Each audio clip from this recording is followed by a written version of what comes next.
Loh, ini kan saya kan agak-agak tepi-tepi jurang kan. Mungkin yang lain kan normatif-normatif aja. Saya kan keluar dengan ide ini, ide itu segala macam gitu. Bisa aja nanti ditelepon di WA, di WhatsApp. Ya tinggal minta maaf kok. Udah ngirim surat pengunduran diri aja bisa disuruh balik kan? Saya kirim surat pengunduran diri loh. Salah-salah kata aja.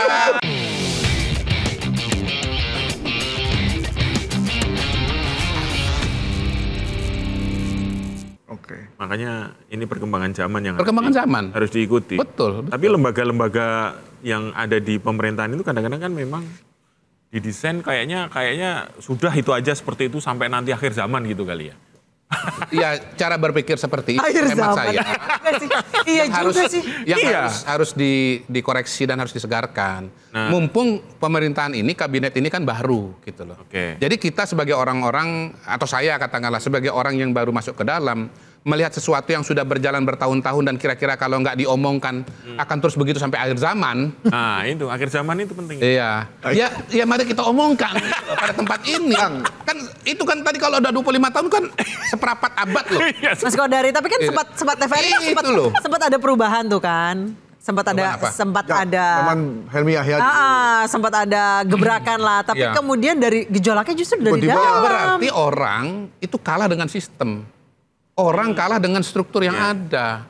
Ya berarti strukturnya harus diubah supaya memberikan kesempatan pada orang-orang yang bisa membawa perubahan. Ketika TVRI ada Liga Inggris, tidak nasionalis, sampai akhirnya tumbang. Iya. Bang, abang kan dulu di luar. Balik lagi mas gaib. Sekarang di dalam. Iya. Apa bedanya ketika bekerja sebagai independen korporasi di luar dan masuk ke dalam birokrasi yang sebegitu luasnya? Yang kalau ngomong izin Pak gitu. Nanti ditelepon ini ngomong kayak tadi itu. Tapi kalau ngomong begini kayak nggak ada beban ya? Dia kayak nggak ada beban ya? Nggak, karena kalau nggak lihat pakai baju safari saya lupa. Sudah ada license dari Seskap. Nah, saya tadi berpikir begitu. Ini Bang Kodari kesini kayaknya sudah clear lah ya. Telepon-telepon udah clear ini. Saya tuh ada cemas-cemasnya juga. Makanya saya selalu selipkan kalau podcast. Ya kalau saya ngomong-ngomong ya salah ya mohon maafkan. Tapi ya biasanya salahnya mungkin 10%, 20%. Tapi kan 80% pesan sampai. Daripada saya nggak ngomong sama sekali, nggak ada pesan sama sekali yang keluar, yang dilontarkan. Loh, ini kan saya kan agak-agak tepi-tepi jurang kan. Mungkin yang lain kan normatif-normatif aja. Saya kan keluar dengan ide ini, ide itu segala macam gitu. Bisa aja nanti ditelepon di WA, di WhatsApp. Ya tinggal minta maaf kok. Udah ngirim surat pengunduran diri aja bisa disuruh balik kan? Saya kirim surat pengunduran diri loh. Salah-salah kata aja. Itu peristiwa ini memberikan saya semangat lebih. Mas. Iya. Lebih baik minta maaf daripada minta izin. Oh dari Teledor. Gitu ya? Oh dari apa namanya Teledor. Apa satu lagi dia bilang Keselio lidah. Gitu. Gak apa-apa. Saya masih di bawah 55 jadi masih muda juga. Jadi benar ya, lebih baik minta maaf daripada minta izin. Mas Kodari, benar katanya nggak ditandatangan surat resign-nya? Nggak tahu saya. Terus terang saya nggak tahu persisnya. Nggak, ya kan begini aja, kita logika aja. Mengirim surat permohonan, tapi diperintahkan untuk terus melanjutkan. Apa tuh maknanya? Ya terus melanjutkan. Itu kan ibaratnya kayak saya nih, saya presenter nih. Ya. 9 tahun di sini. Ya, terus saya pengumuman di sosmed dulu, saya mau resign. Ya. Tapi saya belum minta tanda tangan atasan saya. Okay. Terus kemudian ditolak resignnya. Kan malu ya udah pengumuman di sosmed. Itu kan bisa dari kacamata itu. Saya kasih kacamata yang lain. Apa tuh? Yang lain. Pimpinan Anda sangat sayang pada Anda. Itu dia. Senin harga naik. Tadi curhat. Saya bilang komunikasi itu dua hal aja. Komunikasi itu dua hal aja. Kasih data dan kasih perspektif. Barang yang sama, kalau dia pakai kacamata yang berbeda itu bisa lain. Beliau mengatakan, saya malu dong, balik lagi. Saya bilang enggak, atasan Anda sangat sayang pada Anda. Ya, saya bisa katakan hal yang sama. Pak Prabowo sangat sayang kepada Pak Hasan Nasbi. Nih. Sayangnya karena lungsuran dari yang lama, enggak ya? Tapi kalau sudah sebab sayangnya apa, jangan ditanya. Noted. Itu private. Kan private dong. Masa sayang itu private. Nggak enak dong. Noted. Ini soal isu reshuffle dong, Bang. Bener, akhir Mei ini akan ada reshuffle kabarnya? Tidak tahu. Soal kan ya kan abang soal kan reshuffle itu kan yang tahu kan gini. Kan di dalam istana, lingkungan KSP Bro, di dalam istana. Ini saya kasih perspektif bro ya. Saya ini bukan orang yang punya wewenang reshuffle. Saya ini bagian yang mungkin di reshuffle. Lu nanya sama gua yang pada posisi di reshuffle. Yang salah gua atau lu? Mas Kodari. Kan konstitusinya kan udah jelas mengatakan menteri ya atau kabinet itu ditunjuk dan diberhentikan oleh presiden. Mas Kodari, kalau di kantor itu kan tembok berbicara. Kalau tembok istana nggak berbicara. Iya, masa nggak ada? Maksudnya berbicara gimana? Iya, maksudnya mantul-mantul gitu. Oh, si ini mau dipindahin ke sini gitu. Pertanyaan saya lagi, masa Kodari ngomongin gosip? Oke, kalau gitu. Salah dong saya ngomongin gosip. Oke, kalau gitu kita tanya. Kalau saya ngomong ide boleh, tapi ngomong gosip nggak boleh. Oke, apalagi gitu, jelas-jelas mantan. Masa nggak ada gosip-gosip? Terus saya tetap lanjutin kan. Jadi gosipnya begini. Kayaknya tadi di belakang sama manajemen beda ngomongnya. Beda. Oke, kalau gitu kita nanya soal tadi kan ada kita ngomong serangan, ada serangan, kritik sampai pemakzulan, termasuk pemakzulan terhadap rencana atau usulan terhadap wapres. Nah, di lingkungan KSP Istana tuh diomongin nggak soal ini? Purnawirawan lagi yang melakukan itu? Ya kalau KSP pada dasarnya banyak berbicara atau fokus kepada soal-soal teknokratis. Jadi misalnya nih hari ini Pak Kepala Staf itu ke Kabupaten Krui di Lampung ikut mengawal proses program dan peresmian RSUD di Kabupaten Krui bersama dengan Menteri Kesehatan, bersama dengan Ketua MPR. Ya.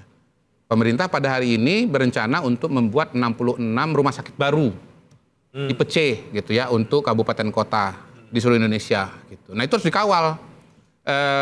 Karena apa harus dikawal? Supaya kualitas rumah sakitnya, bangunannya nanti itu bagus. Karena pernah ada presiden di masa lalu, begitu ya, di salah satu kabupaten di Indonesia, karena kurang diawasi, kurang dipantau, kira-kira begitulah. Hasilnya itu jauh dari memuaskan. Sampai satu titik presiden ke-7 pada waktu itu, begitu lihat rumah sakit itu, waduh, di sini mau dibikin event internasional, masa rumah sakitnya begini. Dan didirikan rumah sakit kira-kira 100 meter atau 50 meter dari situ, dengan anggaran yang kurang lebih sama, tapi hasilnya jauh lebih baik dibandingkan dengan rumah sakit itu. Nah belajar dari pengalaman itu, Pak Menkes melihat bahwa pengawasan, monitoring, standarisasi terhadap pembangunan 66 rumah sakit ini harus dilakukan. Nah di situ dibantu oleh KSP. KSP yang jadi forumnya, tempatnya untuk koordinasi berbagai macam KL. Ada kesehatan, ada LKPP untuk pengadaan alatnya, ada PUPR, ada berbagai kementerian lah untuk memastikan agar rumah sakit nanti yang dibangun, yang anggaran fisiknya itu 150 miliar, kemudian peralatannya itu 20 miliar, itu bisa menghasilkan rumah sakit yang berkualitas dan merata, bukan cuma di kabupaten tertentu, lalu kabupaten lain jelek gitu loh. Jadi gimana 66 ini semuanya berkualitas bagus gitu. Itu contohnya yang dilakukan oleh KSP. Ya, kalau yang pertanyaan-pertanyaan seperti tadi itu bukan bagian dari diskusi di KSP, walaupun mungkin ya pada momentum tertentu bisa kita wartawan jawab. Kan kadang-kadang kalau lihat pejabat kan apa juga ditanya. Betul. Iya. Pasti disiapkan kan. Betul. Diksi tertentu gitu.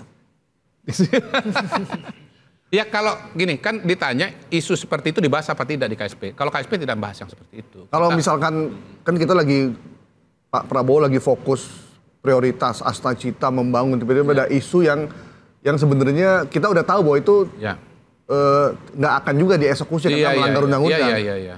Kalau menurut Bang Kodari itu sesuatu yang memang dimunculkan untuk mengganggu atau cuma? Ya, kalau saya ditanya ya saya jawab aja bahwa memang perbedaan pemikiran dan pandangan di masyarakat itu kan sesuatu yang wajar kan begitu. Baik karena perbedaan pandangan yang sekarang maupun juga karena dinamika di masa lalu. Nah, tinggal sekarang kita kembalikan kepada peraturan yang ada. Peraturan yang ada memungkinkan atau tidak? Memungkinkan, tetapi sangat-sangat berat. Nah, realitas politiknya bagaimana? Ya untuk suatu pemakzulan itu ada nggak misalnya pelanggaran yang nyata? Pelanggaran itu kan harus dibawa ke MK. Harus mendapatkan persetujuan dan dukungan politik dari MPR. Sekarang MPR-nya komposisinya seperti apa? 80% pendukung dari pemerintah gitu. Dan kita sudah melihat juga pernyataan-pernyataan yang muncul dari para Tokoh-tokoh politik ya, tokoh-tokoh partai. Semua mengatakan proses-proses politik sudah berjalan, pemilu sudah berjalan. Sudah ada juga proses-proses sebelumnya di MK. Dan tetap disahkan. Begitu. Ya kita terima ini sebagai sebuah realita politik. Walaupun tidak melarang atau tidak bisa melarang orang untuk punya pendapat tertentu. Tapi Mas kalau dari di lubuk hati saya yang paling dalam, saya tuh takut ada salah satu pejabat yang di doorstop kemudian ditanya jawabnya, settingan itu. Ya bisa aja. Sama kayak insiden kepala babi. Makanya saya bilang tadi harus ada jubir. Orang yang memang terlatih secara profesional ya dari segi teknokrasinya, dari segi teknisnya, dari segi emosinya, dari segi mindsetnya memang sudah siap dengan pertanyaan-pertanyaan semacam itu. Oke. Cukup terang? Cukup. Luar biasa. Sangat terang. Tapi kalau ada insiden kan biasa lah ya, namanya 1 in a million itu bisa terjadi lah. 1 in 1,000, 1 in a million bisa. Tapi kan mohon maaf nih, bahasanya agak kasar, tapi kan tukang cebokin tuh harus ada Mas. Nah? Tukang nyebok. Pemadam kebakaran. Pemadam kebakaran. Jangan tukang cebok. Biasain. Apa. Cebok mulu bawa. Iya. Pemadam kebakaran tuh harus ada. Beliau ini kan sudah masuk kepada hawa podcast. udah kelamaan gak siaran di mainstream. Seminggu sekali dong. Iya, itu dia. Itu di lingkungan dan ekosistem itu membentuk alam pikir. Bisa juga itu, tapi bisa juga karena teman gaulnya ini sama ini. Itu kebanyakan gaul bapak-bapak. Enggak, karena kan sebelum Pak Hasan Nasbi kembali, kan isunya Bang Kodari sempat di pojok-pojokan. Jadi mengganti PCO dan jubir presiden tadinya. Tapi gini, presiden itu sudah bicara mengenai perlunya diperbaiki komunikasi pemerintahan itu jauh sebelum ada insiden itu. Iya. Sudah ya. Bisa dicek itu. Waktu ketemu secara timeline. Pemret juga menyampaikan itu. Iya, secara timeline udah bisa dicek. Enggak, kalau yang ketemu Pemret yang terakhir sudah terjadi insiden. Enggak, yang sebelumnya Bang. Sebelumnya. Oh ya sebelumnya lagi. Oh ya yang banyak yang banyak. Orang yang banyak. Ya, udah disampaikan. Pak Sudaryono juga udah pernah mengatakan, Pak Prabowo juga rapat kabinet juga pernah menyatakan. Jadi sebetulnya kesadaran itu sudah lama gitu. Dan pembicaraan mengenai perlunya upaya untuk memperbaiki itu sudah berlangsung lama juga gitu. Bahwasanya kemudian ada insiden ini dan itu malah makin memperkuat gitu loh, bahwa ya kita harus evaluasi, kita harus berdiskusi, kita harus mempelajari lagi situasi dan kondisi ini gitu loh untuk supaya bisa lebih baik. Tapi kata banyak teman-teman wartawan ya, kok kayaknya beda ya, menteri-menteri sekarang ini kayaknya nggak lepas gitu bicaranya ya. Kalau ditanya tentang terkaitan misalnya Menhub atau menteri yang lain terkait dengan itu kayaknya kok nggak lepas gitu, apa nunggu jubir atau nunggu instruksi atau takut ditegur gitu. Kira-kira gimana itu? Ya menurut saya tadi karena belum ada jubir itu. Iya kan? Jadi jubir itu kan harus bicara lepas. Mas Gaib, Mas Pung, WA-nya standby aku juga. Kenapa gini? Kenapa bisa lepas? Satu, dia menguasai jurus komunikasi. Anda ngeliat gak saya tertekan ngomong? Enggak. Malah menekan yang lain. Itu komunikasi next level. Dahsyat. Malah kita terintimidasi. Dari tadi dibalikin mulu sampai kalau Bang dari jubir itu yang tertekan wartawan. Yang kedua, kita pegang data. Cara paling mudah kita pegang data tuh kita ada di kementerian itu. Iya. Orang belum tahu, kita tahu, orang yang nggak tahu. Itu paling enak. Ini contoh nih Bang ya. Contoh ketika isu matahari kembar. Kan kita agak kurang elegan karena yang menjawab Prabowo sendiri. Harus kan kalau ada jubir kan cukup sampai di situ udah beres sebenarnya. Itu persis tuh. Iya kan?